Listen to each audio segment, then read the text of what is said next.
Meg excitedly asks for a photo with Clinton, resulting in a bizarre picture. You know where Y'all send me a Family Guy compilation. It's titled, literally, Lois Griffin getting... Can't say that. Can't say that either. Let's do this. Lois sentenced to 3 years in prison in Season 4, Episode 9. Before heading into the supermarket, Lois warned her kids not to stray too far and to stay vigilant as more children get kidnapped in grocery stores than anywhere else. Hey! you got me. Oh, not quick enough. Not quick enough, no. No, I was close, though. You were close. Later, at the Craigslist. produce section, Lois handed Stewie some plastic bags to hold while she picked out some oranges. Stewie reluctantly held the bags, visibly annoyed, thinking it was a terrible idea to give a child plastic bags. He decided to teach Lois a lesson by trying to suffocate himself, but failed because his head was too big. Here I go, just like that boy from In Excess. I'm going to do it. I'm going to do it. Not as easy as it Good looks. Lord, Lois, either I was a C-section or you're Wonder Woman. The family continued shopping. Lois asked Chris to grab some milk cartons, reminding him to take the ones from the back. As Chris reached for the milk, a pale hand beckoned him into the aisle. Chris stepped into a black and white comic book world. Standing next to him was Morton Harkett from the band A-ha, and the iconic song Take On Me started playing. Chris got swept up in the music video storyline. Cornered, Chris managed to escape back to reality, knocking over a stack of eggs in front of the family. Lois asked where he had been, but Chris, equally confused, had no answers. Chris, where have you been? I don't know. At checkout, Lois didn't have enough money, so she decided to return the meat. But as she was about to place it back, she looked around and slipped the meat into her bag. Oh. Wow. This was the beginning of Lois's descent. Back home, Lois took the meat out of the bag, and Brian, certain he saw her return it, questioned her. Lois claimed she took a different piece, but Brian was sure of his memory. Lois tried to cover up her misdeed by accusing Brian of being too engrossed in a magazine with Glenn Close on the cover to notice, then walked away. Stewie was equally surprised by Brian's intense admiration for Glenn Close, reminiscent of the time Brian dressed in drag. Ooh, I have so much stuff to do today. I have to do laundry, then I have a piano lesson, then I have to make dinner. I'm so busy. Better hurry. Lois, I want my graham cracker. Oh. In a clothing store, Lois's eyes fell on a beautiful dress, but the price tag made her gasp, "Oh my god!" Feeling the dress was too expensive, she intended to return it, but the devil inside her urged her to steal it instead. Lois lost control, frantically stealing clothes and jewelry. Oh my God, that was such a rush. I'm alive! That evening, the Griffins had dinner with Joe and Bonnie. Joe and Bonnie praised the Griffins for a wonderful evening and admired all the new items. Peter proudly boasted that Lois had bought everything, while Brian eyed Lois suspiciously. Lois gifted Peter a horn, which he immediately used to prank Joe, annoying him. Just close your eyes. It's a shocker horn. I know what it is! Bonnie then asked if the painting behind Brian was an original Matisse, prompting Brian to irritably suggest she ask fewer questions to avoid ruining everyone's fun, much like Peter trying to entertain terminally ill children. Hi there, how y'all doing? All right, so I'm at the DMV the other day. Long lines at the DMV. But you'll find out all about that when you get old. Brian followed Lois and caught her red-handed stealing a muffler at an auto parts store, feeling this was worse than Winona Ryder's scandal. Lois was offended, thinking Brian called her a kleptomaniac, but he was actually referring to the age of innocence. Most good. I'm sorry, but she is just awful. Is there any way, can we add like a topless scene or something? Chop shop? Yeah. Really? Yeah. We can? Oh, great. All right, we got a movie. Brian tried to explain that stealing was wrong and urged her to stop. Lois felt guilty, but admitted she enjoyed the thrill of stealing. Brian said the thrill should be enough and urged her to return everything. Lois praised Brian for being a good friend, then distracted him to continue stealing.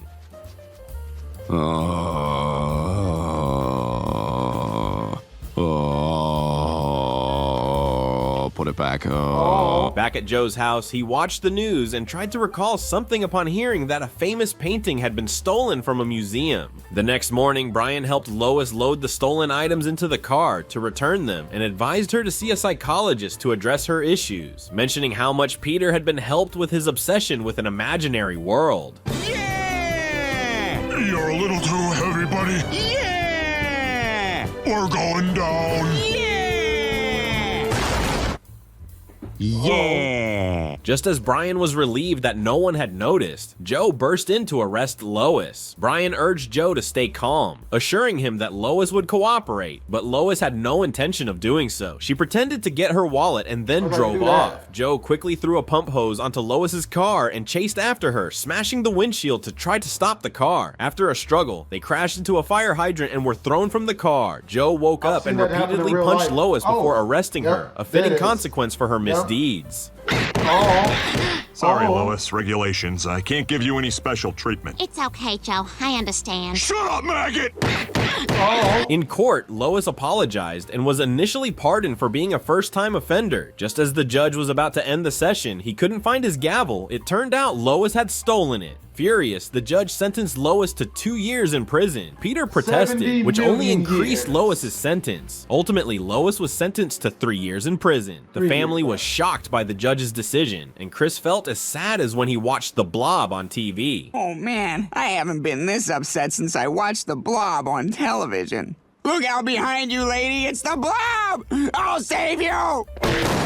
In this episode, Lois's imprisonment was well-deserved, and her terrible actions had plunged her family into extreme hardship. A week later, the house was a mess, with trash piling up and flies everywhere. Peter was especially filthy, looking like a caveman, with mustard from the previous week still on him. Stewie was the most pitiful, as no one was taking care of him. There's so much duty in here. I can't take it anymore. I haven't eaten in 4 days because I just can't fit any more in there. The family visited Lois, who was delighted and asked about home. Peter complained that things were terrible without her, as he had to do everything she did, including attending book club meetings. Here's another thing. The book can also be a hat. Brian still couldn't believe Lois had to serve 3 years, but Lois accepted it as a time to reflect on her actions and what led to her habits. She thought her previous life was too boring and repetitive. Lois believed she had to stay to pay for her actions, but Peter said no. He had a plan to get her out. The family successfully sneaked Lois past the guards. I think I got an idea of how to smuggle you out. Bye-bye. Take care now. Have a nice day. But the alarm went off, and they hurried into a white car. In the car, Lois warned that they were now accomplices, while Brian struggled to sit still because he was a dog. What the hell is wrong with you? I'm a dog, all right? I have a very tough time standing up in the car. Peter encouraged the family to stick together and start a new life. They stopped in an Asian neighborhood where Peter humorously mistook passersby for Jackie Chan. Always nice to meet a fan of my movies. Oh my God, you're Ethan Hawke! No, I'm not. Sorry, my mistake.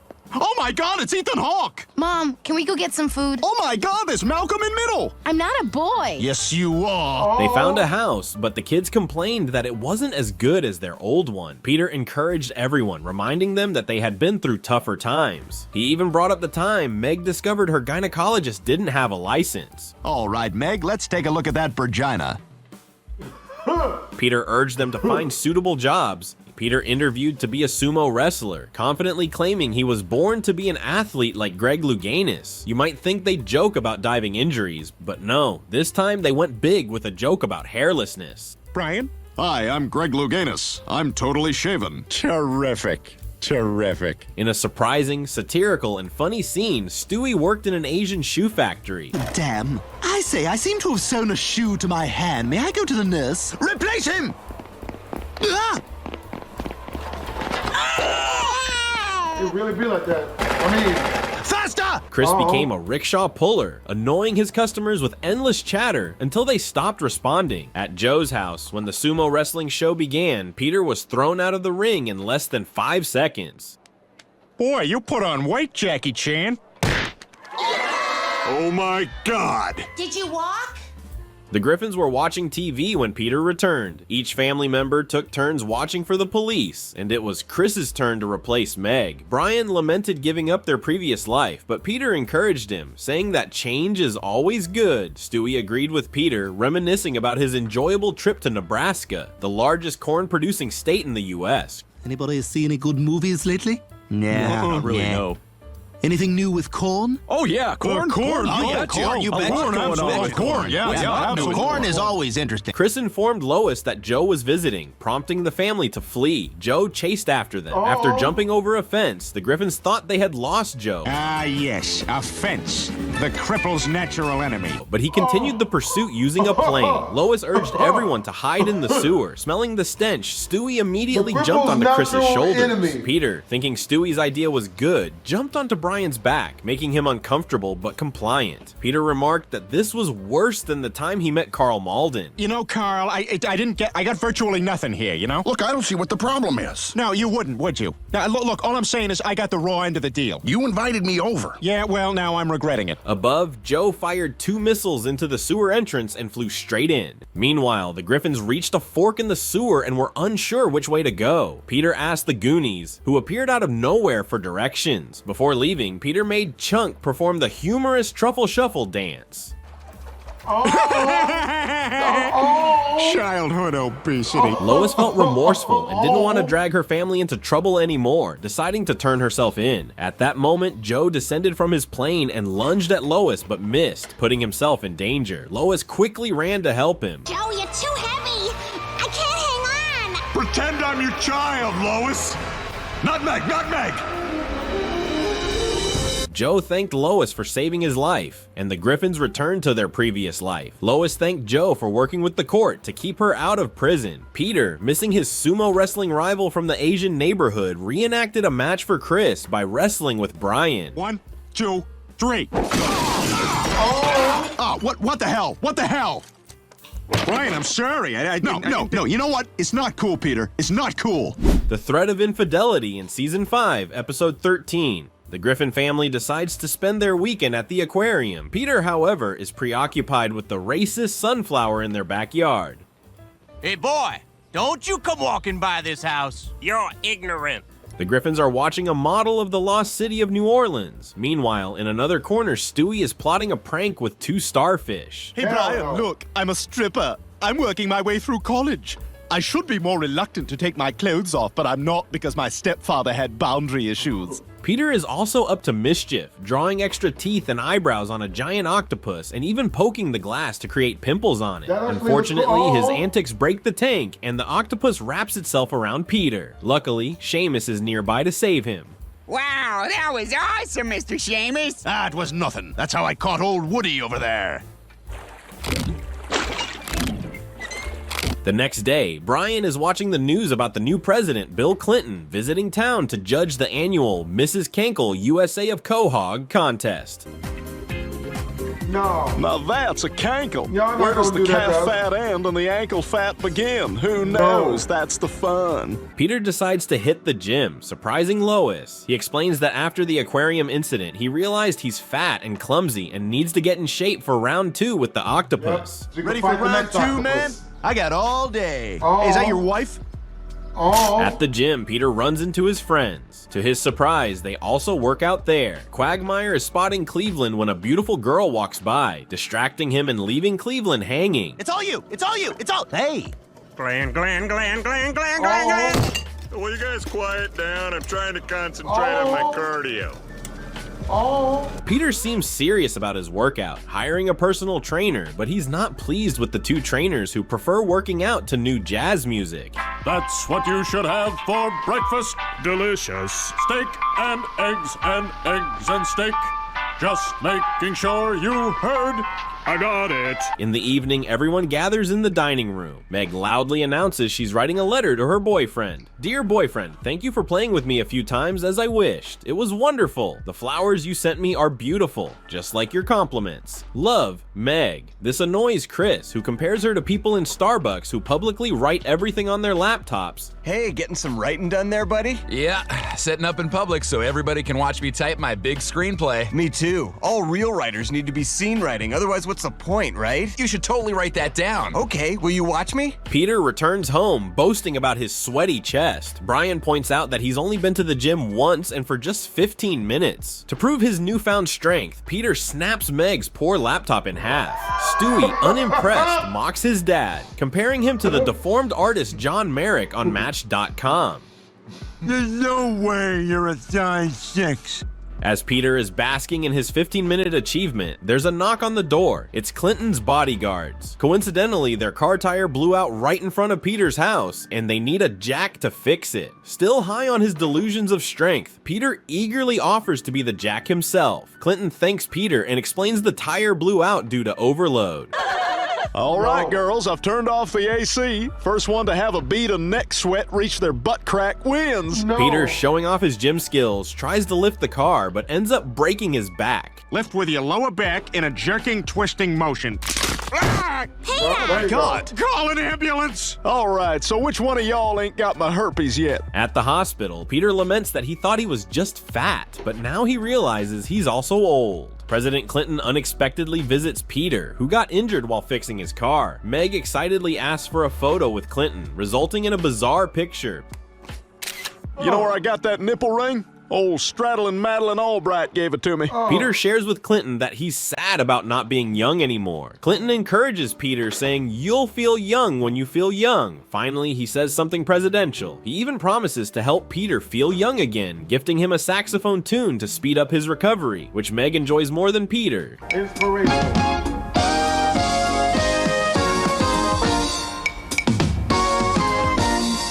You can have me. President Clinton kept his promise and took Peter on a quest to relive his youth. They hit up a mall to try out all the kid stuff. Clinton showed Peter how to play Dance Dance Revolution, but it was a disaster. So Clinton took over, dancing and singing Barbie Girl. I'm a Barbie girl in a Barbie world, wrapped in plastic. It's fantastic. Come on, Barbie, let's go party. Yeah.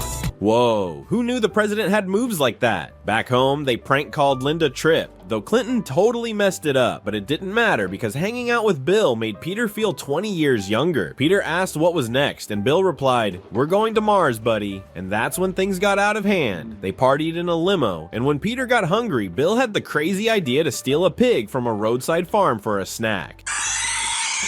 Who's there? Oh crap, go, go, go, go, go! How are you gonna cook that? Doggone it. If he wanted a pig, why didn't he just take my wife? I knew he was gonna say that for some The next morning, Lois found Peter passed out on the kitchen floor. He tried to make coffee for her, but when he opened the cupboard, the pig burst out, causing chaos. Lois demanded to know what happened last night. Peter recounted their wild adventure. Lois warned Peter that hanging out with the former president was a bad influence and banned him from seeing Clinton again. Peter refused and stormed off. Determined, Lois decided to have a private talk with Bill Clinton. She went to his hotel and said, "I need to talk to you," but the next scene showed them in bed together. Wow, you certainly are very persuasive. So I've been told. Hey, you want to give me that cigar? I'm ready to smoke it now. Just then, Peter walked in to invite Clinton bowling and caught his wife cuddling with Bill. Lois had no way to explain her mistake except to list Bill's past achievements, but Peter wasn't buying it. He realized Clinton's dark, shady side. Lois tried to apologize, but Peter left to stay at Quagmire's house. Lois felt like an even worse wife than Lorena Bobbitt, who famously caused a scandal in America.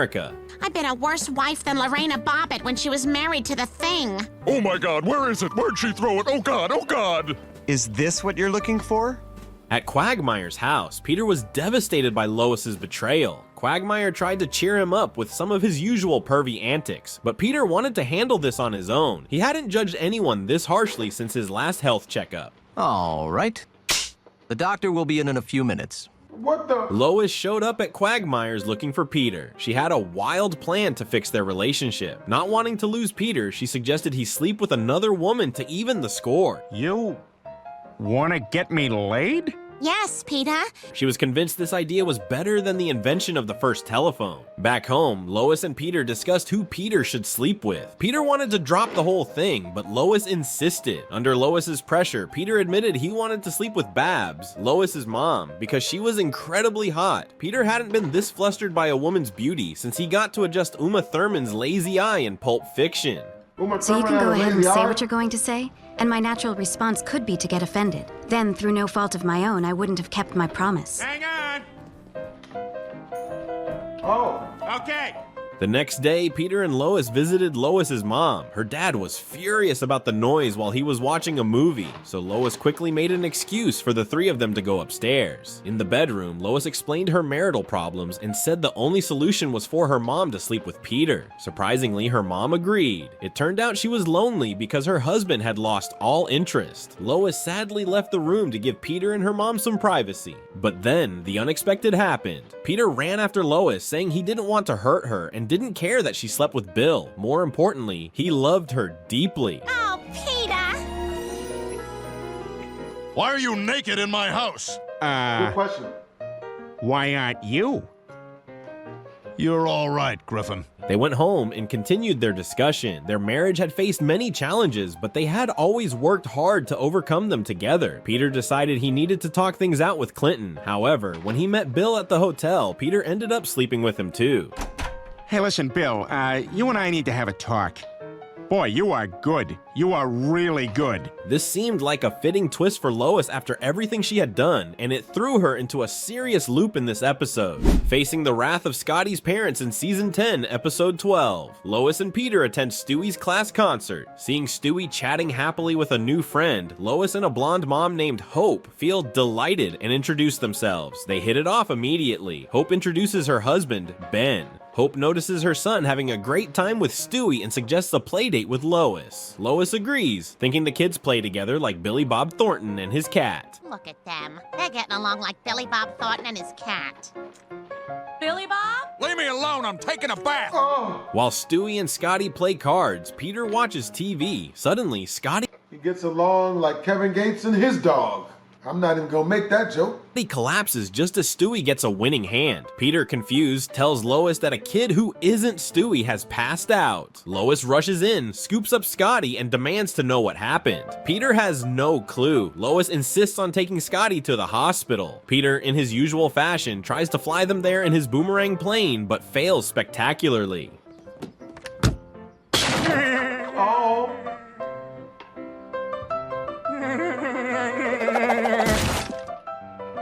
Just for the record, I was at the hospital for a brief moment. At the hospital, the doctor informs them Only that brief Scotty moment. is very weak and has Hodgkin's lymphoma. The good news is that the disease is treatable. I Ben do and not Hope know what arrive after Hodgkin's Lois's call, lymphoma is. carrying Scotty. Lois apologizes and explains Scotty's condition, but they already knew. Ben scolds Lois for taking Scotty to the hospital. Lois defends her actions, saying Scotty needed treatment after fainting. Ben refuses treatment for Scotty, and Hope explains they are Christian scientists who don't accept medical care, even for their child. Lois finds this absurd, while Peter is puzzled by Christian Science. Wait a minute, Christian Science. Is that thing all them gay-bo Hollywood actors do to keep their stuff away from other guys' butts? Lois tries to convince Scotty's parents that he needs hope help, so. but they believe in prayer for healing and leave. Back home, the Griffin family discusses faith, and Lois is frustrated about Scotty's condition. Everyone has different opinions. Brian thinks Ben's family believes illness is an illusion and that their faith must be stronger. Chris disagrees, saying it's ridiculous for a dog to debate religion.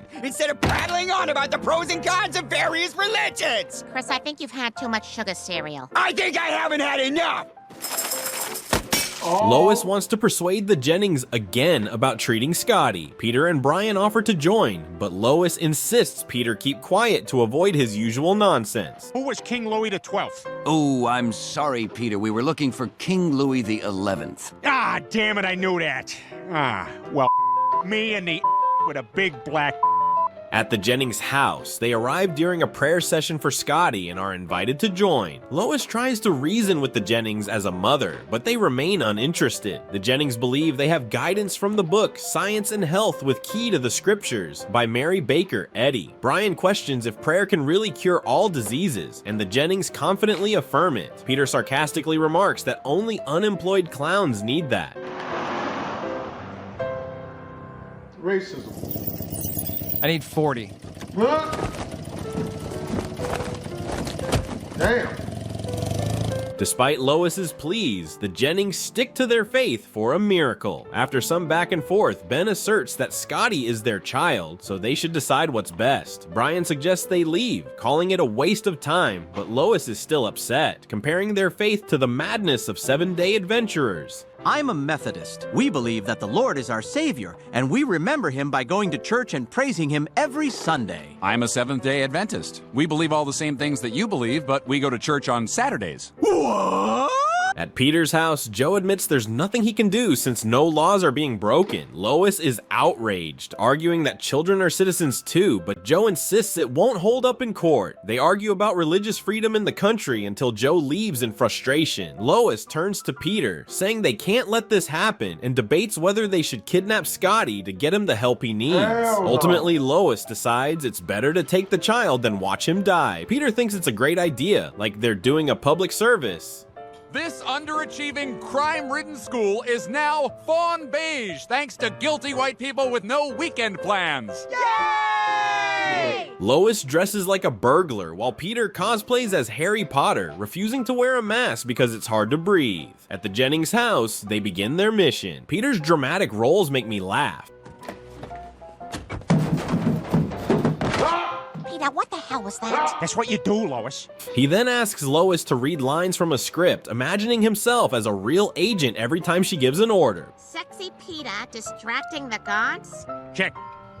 Hello, boys. Come up and have sex with me sometime. Peter up on a telephone pole? Check. Back to reality, Peter climbs a ladder to Scotty's room, but mistakenly brings back Ben, who was sleeping. Lois scolds him and orders him to find Scotty. Peter returns and loudly confirms he has Scotty. Lois signals for a quick exit before the Jennings wake up. Lois is thrilled they got Scotty, while Peter is happy about the yellow mess next to Scotty. All right, we did it! Yes, we got the kid and the treasure. Peter, there's no treasure. Oh, well, never mind then.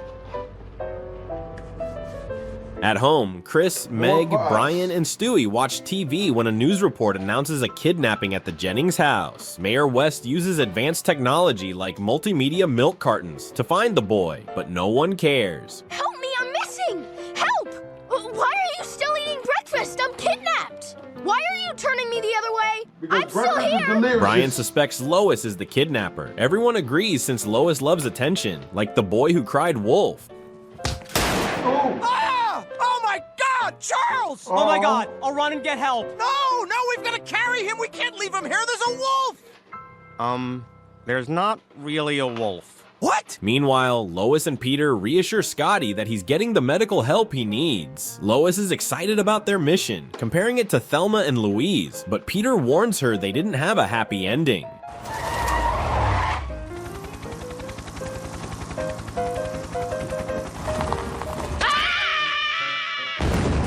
Goodbye, terrible women. As they near the hospital, they see a crowd and helicopters. Joe tells them they're under arrest for kidnapping and to surrender the boy. Lois pleads with Joe to let them get Scotty treated first, then they'll go to jail. The Jennings arrive, demanding Lois stop and return Scotty. Lois refuses, mocking their faith, angering the crowd. The Lord can't do everything, you know. Blasphemy! Heresy! Sodomy! Sorry, I don't even know what's going And on. How you doing? again. She continues with strong arguments, claiming it's God's will, and the Jennings reluctantly agree to let Scotty be treated. Peter excitedly announces the good news to the crowd. Hey, everybody, we're all gonna get laid! But it's strange. Although Lois believes she's doing the right thing, she's forcing medical treatment on Scotty against his will, causing his parents great distress. Regardless of who's right about the treatment, Lois certainly deserves the wrath of Scotty's parents. Faced with Meg's wrath in Season 10, Episode 2, a massive storm forces the Griffin family to stay indoors. While listening to the news about the storm, they lose the signal, probably because the satellite dish got blown away. Peter is disappointed as he can only watch G.I. Jose, a popular comic about American soldiers. Oh no! You cut your forehead! What do we too! Hey kids, if you have an open wound, get some dirt or kitty litter and rub it in there to stop the bleeding. Then get some sleep and wait for the body to heal itself. Outside, the rain and wind rage on. Brian sneaks upstairs to get some magic mushrooms, but is caught by Stewie. Peter and Meg are bored out of their minds. Lois suggests playing charades to pass the time. Peter loves the idea and tries to act out a movie title, but ends up speaking, annoying Lois. Peter then suggests everyone sit quietly while he makes sound effects. His sounds get weirder and weirder, failing to amuse anyone, so he storms off upstairs. Meg complains about having nothing to do, and Peter quickly suggests a game of shootout. Peter, Lois, and Chris have fun until Meg wants to join. Bang, bang! I'm gonna finger bang the two of you at the same time. Bang, bang! Hey, me too! Bang! Oh, no one wants to get finger banged by you, Meg. Why don't you just go do that to yourself, Meg? Peter continued his antics, humming the chase music from Indiana Jones and The Last Crusade. His strange humming was interrupted when Meg opened a soda can, making Peter furious. They started arguing, and the family sided with Peter, treating Meg like the black sheep. Yeah, shut up, Meg! What do No, you mean? you shut up, Chris. I am sick of all you guys ganging up on me. You guys all think you're so much better than me. Oh, Meg, that is the least fancy thing I have ever heard. At this moment, Stewie had just helped Brian snap out of his hallucination, and they were now sipping water in the kitchen. Chris found Peter's humming quite amusing, but for some reason, Meg seemed annoyed. Meg used this as a prime example to show how terrible a brother Chris was for not siding with her. Lois asked Meg to stop, while Peter was just fascinated by the sound of Brian drinking water. I think Brian's getting a little water in there. Meg couldn't understand why Chris treated her like an enemy, often saying hurtful things without considering her feelings. She just wished Chris would be a bit nicer, like not joining in the family's bullying of her. Lois, looking irritated, stood up and advised Meg to stop since she had already vented her frustrations. But Meg didn't stop. She shifted her focus to Lois. By this time, Brian was fully alert and greeted everyone, but sensing the negativity, Lois told Brian that Meg was trying to make some points that everyone found unreasonable. Hearing this, Meg got even more upset and accused Lois of pretending to be noble. Stewie watched the argument, comparing it to a man arguing with a black woman. The Italian man told the black woman that she couldn't park there, which made her feel challenged by a natural enemy. She prepared to fight by taking off her rings, while the Italian man looked around to ensure other Italian men saw what was happening. You guys will never know how accurate that truly is. I've seen it unfold at least 17 times.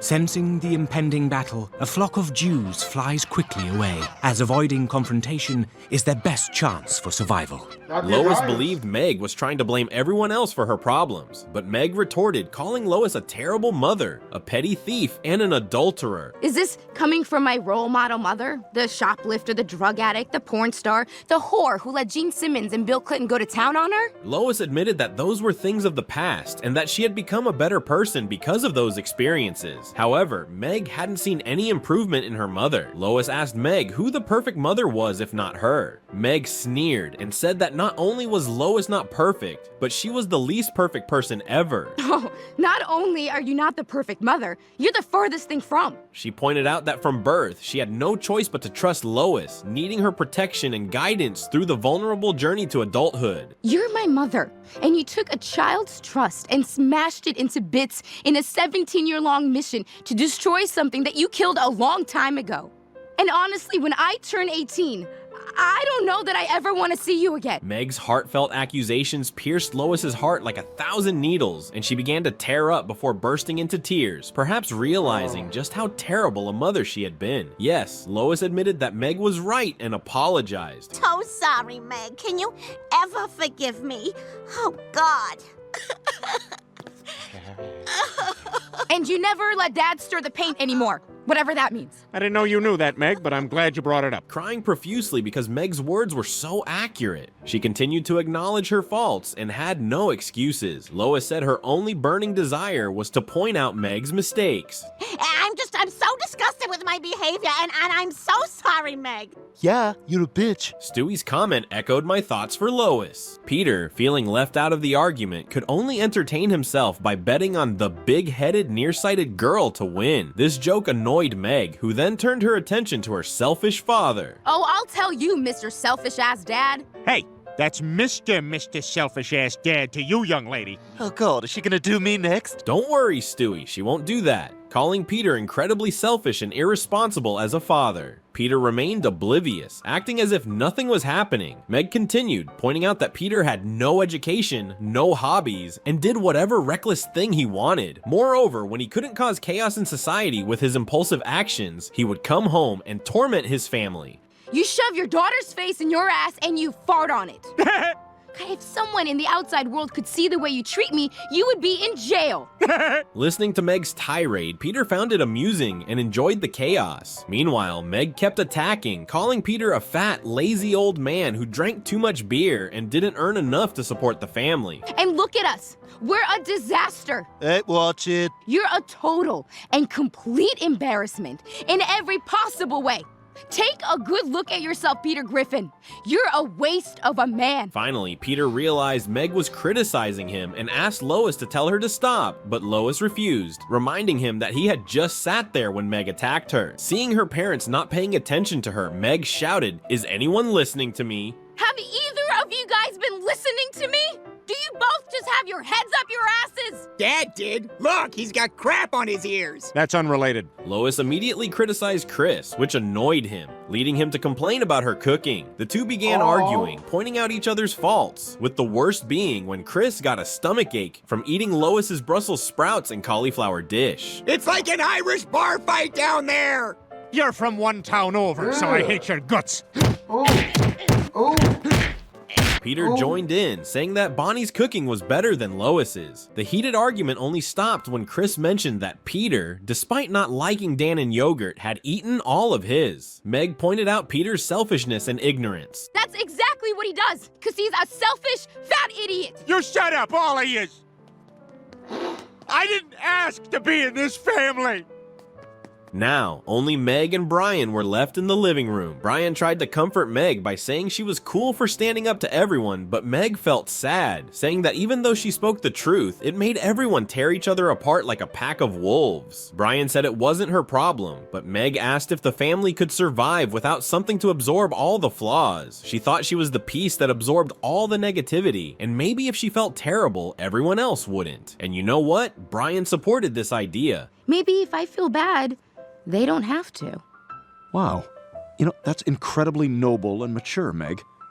You know, I think you might be the strongest person in this house. You mean that, Brian? Absolutely. This was one of the worst things Brian did, causing all of Meg's efforts in the episode to collapse completely. She went upstairs and found Peter crying in the closet. By this time, everyone was present and she began to take the blame. She said Lois was a wonderful mother, Chris was a good brother, and apologized to her father for hurting him. Everything went back to square one for Meg. I'm sorry, you guys. You're a bitch. Yes. Yes, I am. Damn.